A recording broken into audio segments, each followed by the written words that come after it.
Saludos desde La Habana. Sea bienvenido a una nueva emisión de Noticias.cu, correspondiente a este jueves 4 de junio de 2026. Yo soy Claudia Odet y de inmediato le presento los titulares de esta emisión. Primer secretario del Comité Central del Partido y presidente de la República, Miguel Díaz-Canel Bermúdez, inauguró la unidad de tratamiento ambulatorio del Instituto de Oncología y Radiobiología en La Habana. Viceministro de Relaciones Exteriores de Cuba, Carlos Fernández de Cosío, denuncia castigo colectivo de Estados Unidos hacia el pueblo de la isla.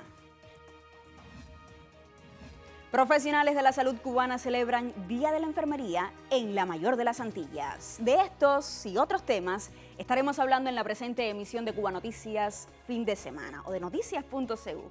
Usted no se aparta de la sintonía porque ya comenzamos.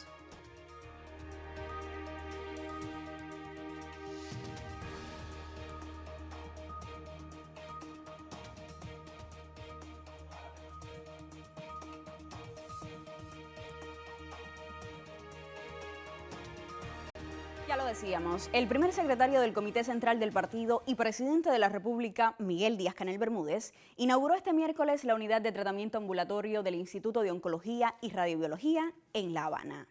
Le acompañaron el miembro del Buró Político y primer ministro Manuel Marrero Cruz, el titular de Salud Pública, doctor José Ángel Portal Miranda, así como las máximas autoridades partidistas y gubernamentales de la capital.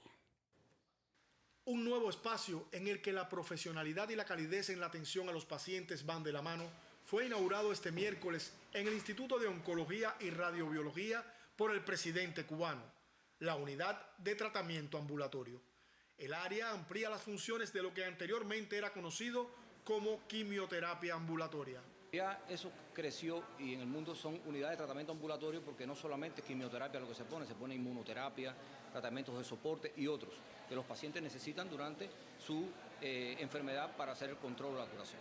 Entonces, las condiciones en que está la quimioterapia muy antigua ya se quedaron muy pequeñas y nosotros teníamos otras aspiraciones. Y eso ha logrado que podamos hoy contar con esta unidad de tratamiento oncológico, que mejora ostensiblemente la calidad y el confort de los pacientes, pero también a la par mejora un 100% el confort de los trabajadores. Los trabajadores se desempeñan ahora en condiciones mucho más idóneas para su trabajo, con una mayor protección. El mandatario y sus acompañantes se recorrieron las diferentes instalaciones de la unidad, que lleva el nombre de la doctora María del Carmen Barroso, paradigma de la oncología cubana, y que está diseñada para atender entre 90 y 120 pacientes diarios con diferentes esquemas de tratamiento sin necesidad de su ingreso. Allí, junto a la calidad de los trabajos realizados, pudieron constatar la disposición del colectivo médico a enfrentar con esfuerzo y creatividad los grandes desafíos que entraña la atención de los pacientes oncológicos en las condiciones de bloqueo recrudecido que vive hoy el país. Yo siempre les digo, el bloqueo existe durante tantos años, casi 70 años ahorita, se recrudece, aparecen nuevas formas de afectarnos, ahora viene el cerco energético y las amenazas. Pero las enfermedades no tienen que ver con eso. Las enfermedades existen, los pacientes enferman. En una población como la cubana, de casi más del 25%, tienen más de 60 años, los tumores son básicamente vinculados a la edad. Y esto nos hace a nosotros reinventarnos cada vez más en medio de esa adversidad y lograr cosas como esta. No quiero pecar de chauvinista ni quiero ser tampoco autosuficiente, pero esta unidad de tratamiento oncológico está al primer nivel de cualquier unidad de tratamiento oncológico del mundo, porque tiene la estructura física real, tiene la tecnología bastante aceptable, pero lo que más tiene es la calidad científica de los líderes, de los profesores, de los médicos que están acá. Con anterioridad, una sencilla ceremonia devino escenario para reconocer a las instituciones y entidades que hicieron posible esta unidad, que cobra especial significado al inaugurarse en ocasión del cumpleaños 95 del general de ejército Raúl Castro Ruz y muy próximo al centenario de Fidel. A convertirla en un refugio de esperanza y un centro de ciencia con alma, llamó el director del instituto, doctor Luis Eduardo Martín Rodríguez, a sus trabajadores, a quienes pidió cuidarla con el mismo espíritu con que fue construida, el de la actitud y el humanismo. Ampliamos otro de nuestros titulares. Recordando a la trabajadora de la salud Victoria Bru Sánchez, profesionales de la enfermería cubana celebraron su día en una jornada nacional dedicada al comandante en jefe Fidel Castro Ruz. Con los detalles, la periodista Isabel Díaz González. Hablar de la enfermería cubana es hablar de sacrificio, de resiliencia y de amor. Así felicitó el ministro de Salud Pública, José Ángel Portal Miranda, a estos profesionales en el año del centenario del natalicio del comandante en jefe Fidel Castro Ruz durante el acto realizado en la sede del organismo. Reciban la más profunda felicitación y el compromiso de continuar defendiendo junto a ustedes una enfermería cada vez más humana, científica, revolucionaria y comprometida con la vida. En sus palabras resaltó que celebrar la fecha no solo honra una profesión, sino también que es una manera profundamente humana de entender la vida, el cuidado y el compromiso con los demás. También honramos al general de ejército Raúl Castro Ruz en su 95 cumpleaños, un líder incansable de la revolución cubana, defensor de la soberanía nacional y artífice de las transformaciones que han fortalecido nuestro sistema de salud y el bienestar de nuestro pueblo. Con más de un siglo de existencia, hoy Cuba exhibe un índice de 72.7% de enfermeros por cada 10.000 habitantes, con un registro alrededor de 71.948 exponentes de este personal sanitario en el país, y cuya representación femenina asciende al 86%.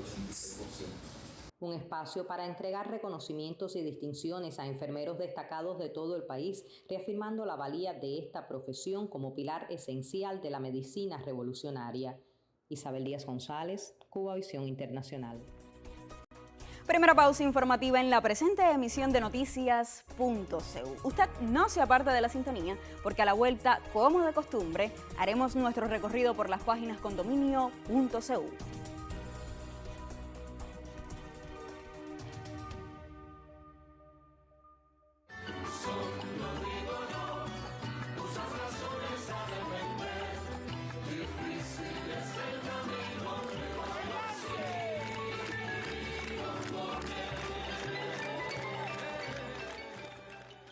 Yo siempre he creído que hay armas mucho más poderosas que las armas de fuego, y son las armas morales. Y desde luego yo estaré siempre dispuesto a luchar junto al pueblo y a morir con el pueblo. Y quien sepa cumplir así su deber no puede tener preocupación por la muerte.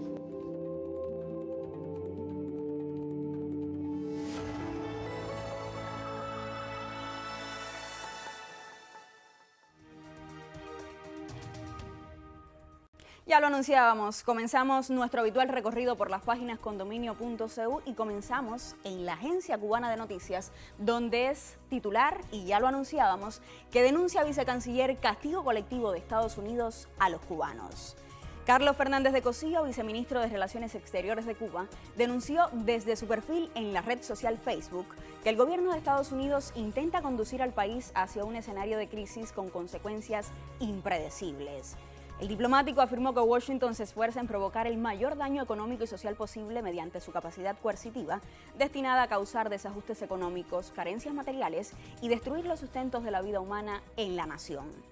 Se trata de un castigo colectivo para obtener de Cuba la cesión de la soberanía, la aceptación de un estatus de dependencia y la renuncia a preservar una nación verdaderamente independiente, escribió así Fernández de Cosío en su publicación. De la Agencia Cubana de Noticias vamos hasta Prensa Latina, pues allí es titular que protestan ante Embajada de Estados Unidos en Chile contra agresiones a Cuba. Con banderas y carteles chilenos se concentraron frente a la Embajada de Estados Unidos en esa capital para condenar el estrangulamiento económico contra Cuba y los intentos de agredir militarmente a la isla. A tumbar el bloqueo criminal. Cuba sí, yanquis no. Esas eran algunas de las consignas coreadas por los participantes en la manifestación convocada por el Movimiento de Solidaridad. En declaraciones a Prensa Latina, Alicia Bascuñán, operadora de turismo que ha visitado el país caribeño en varias ocasiones, condenó el acoso, asedio y especie de cierre medieval que está imponiendo el gobierno de Donald Trump contra la isla.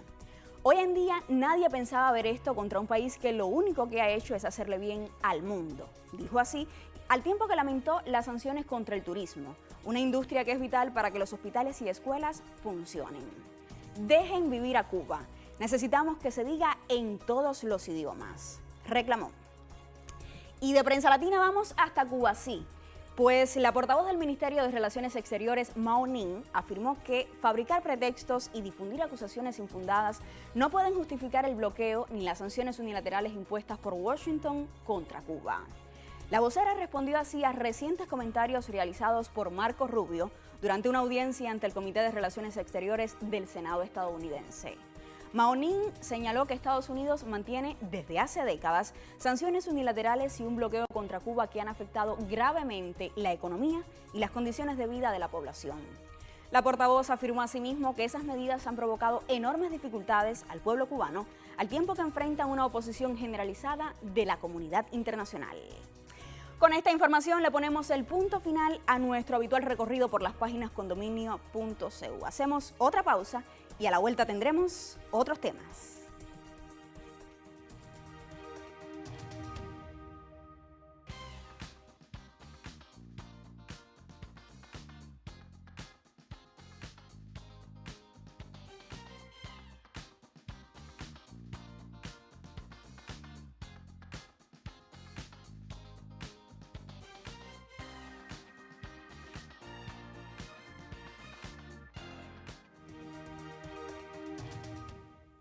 La provincia de Las Tunas ha retomado sus servicios quirúrgicos oftalmológicos. Esta área de la salud pública precisa de insumos altamente costosos en mercados internacionales.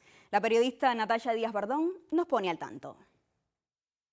El Centro Oftalmológico Provincial de Las Tunas, ubicado en el Hospital General Docente Dr. Ernesto Guevara de la Serna, ha revitalizado sus servicios quirúrgicos que permitirán, en la medida de las disponibilidades asistenciales, reducir las listas de pacientes pendientes por este servicio. Estuvimos detenidos 6 meses por daños que sufrió en la instalación eléctrica el salón de oftalmología, y luego que lo recuperamos, pues bueno, eso nos permitió brindar tratamiento quirúrgico a pacientes pendientes a cirugías de glaucoma, cirugías de cataratas, cirugías de tumores y pacientes con afecciones también de la retina, que son algunos de los tratamientos quirúrgicos que reciben acá en nuestro servicio. La reorganización de turnos quirúrgicos permitirá aprovechar la capacidad operatoria instalada. Hemos organizado un sistema en cada municipio dando prioridad según afecciones oftalmológicas y criterios quirúrgicos de los pacientes para acceder a la cirugía y en espera, por supuesto,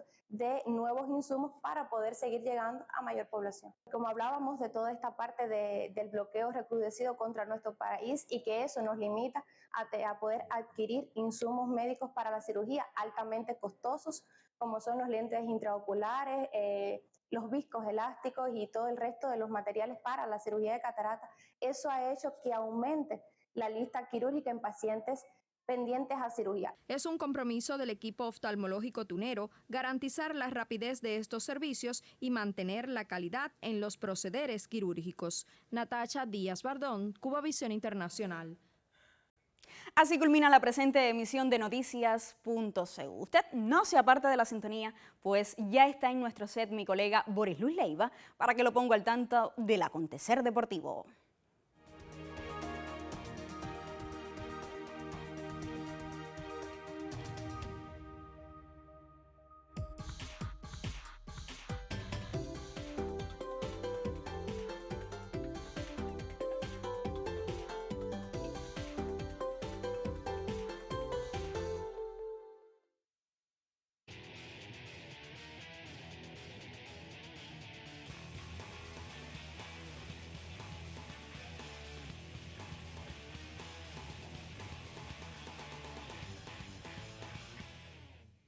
Saludos a todos ustedes que conectan a esta hora con Cubavisión Internacional. Desde La Habana, Cuba, mi nombre es Boris Leiva y esto es Zona Deportiva. Saltadores cubanos hoy en Liga del Diamante. Industriales triunfa y amplía ventaja en Liga Élite de Béisbol. Se presentarán luchadores cubanos en Guatemala.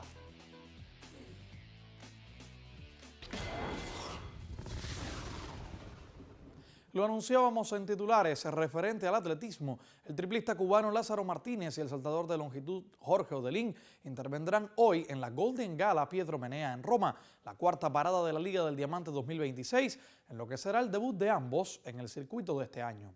Cuarto lugar en el Campeonato Mundial Bajo Techo en marzo pasado con 17-14, su mejor registro de la temporada. Lázaro tendrá en la capital italiana una faena bien complicada ante varios de los mejores saltadores en la actualidad, encabezados por el jamaicano Jordan Scott, líder mundial del año, con 17.66. Igualmente, encontrará al cubano nacionalizado italiano Andy Díaz, 2 veces campeón mundial en pista cubierta y medallista de bronce olímpico en París. El resto de los confirmados son el también jamaicano Jadon Hibbert, el argelino Mohamed Tricky, el brasileño Aymir Dos Santos, el austríaco Endioras Kinley, el estadounidense Russell Robinson y el francés Thomas Gougois. Por su parte, en el salto de longitud, Odelín enfrentará al doble monarca olímpico griego Mitlandis Tentoglu, quien exhibe un 8.49 este año, así como los laureados jamaicanos Tajay Gale y William Pinnock. La lista de la partida la completan el campeón mundial de la pista cubierta en Torun, el portugués Gerson Valdé, el búlgaro Božidar Sarabuljukov, el australiano Lynn Adcock, el sueco Tobias Mondler y el italiano Gabriele Chilá, como nos reporta el experimentado Carlos Alberto González. Por su parte, la campo corto de la Selección Nacional Femenina de Softball de nuestro país, Lianely Zayas, continúa impactando en la Serie A1 de Italia con el kickvolate. La granmense, poseedora del liderato en varios departamentos, ha sido una pieza clave para que su club esté en la cima de la clasificación, ahora con 16 triunfos y solo un revés. Sobre su adaptación al circuito italiano, las diferencias con la Liga Mexicana y su participación en los venideros Juegos Centroamericanos Santo Domingo 26, esta atleta ofreció declaraciones al colega Eduardo Marrero. He venido preparándome desde que terminé en México, no tuve chance de descanso porque terminé y vine directo a jugar acá en Italia, entonces aquí he seguido trabajando, he seguido manteniendo el ritmo de entrenamiento que siempre llevo y eso es lo que me ha dado a obtener o a seguir obteniendo los resultados. La verdad, en comparación Italia o la liga italiana con la liga mexicana, pues la liga mexicana tiene un poquito más de fuerza, tiene mejor picheo, es más corta porque la verdad en la liga italiana se juega mucho, pero en comparación con la liga mexicana sí es un poquito más fuerte la liga mexicana que la liga italiana.